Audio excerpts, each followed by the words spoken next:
Well, I had some favorites in the old days. Cowboys were especially favorites of mine. And I wanted a gun for Christmas, a cap gun.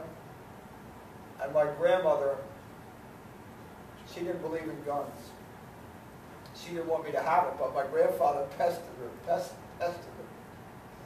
until she finally said, all right, get him the gun. So I was just looking at old home movies, and every home movie from when I'm like 4 or 5 until I'm like 8 or 9, I'm all in cowboy gear. So,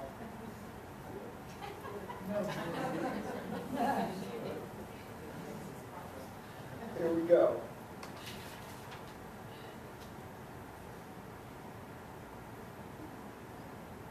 She said, write about small miracles. After dinner came Uncle Milty, who I never really liked, but who Aunt Bess and Uncle Hi next door loved. Us kids wanted less words and more action. So on Thursday night at 7:30, my sister and I, in our pajamas, would go over to 437 to watch The Lone Ranger. I was the only kid I knew who didn't have a TV. But it was so magical to go through the wet grass, past the pyracantha bush that looked like fire in the fall, and up the stone steps to the big green door. One of the kids would let us in, and Aunt Bess and Uncle Hi would be sitting in their big brown easy chairs, smiling at us. They weren't really our aunt and uncle. But Mr. and Mrs. Yaskin did not sound dear enough.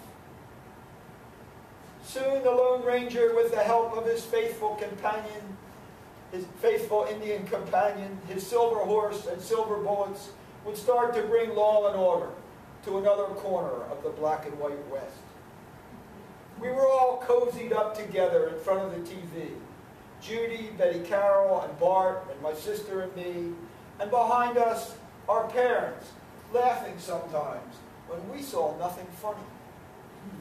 8 o'clock came much faster than 3 o'clock, and we watched clouds of dust disappear out of town.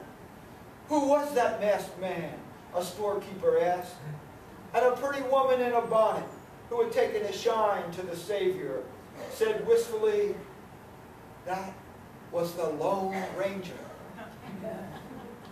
Then my sister and I would ride our own sure-footed stallions home through the glowing dark and climb up the wooden hill to our neighboring bedrooms, to sleep the sleep of kind-hearted heroes who only shot to disarm their foe. I wish every kid could know you don't have to use lead bullets. You don't have to shoot to kill. You can hang out with an Indian. You can help people. You can even try calling your neighbor's aunt and uncle. Maybe you could find a way to subtract 210 channels from your TV. And maybe sometime you'll feel the wet grass brush against your ankles as you go next door in the purple twilight to watch a flickering light and hear the William Tell Overture, which you never in your entire life will forget, and hear the hoofbeats of a powerful white horse, and feel the heartbeat of a town saved from scoundrels. And you can know with certainty your own life, small as it seems, really means something. And what you do with it will be remembered long after you are gone.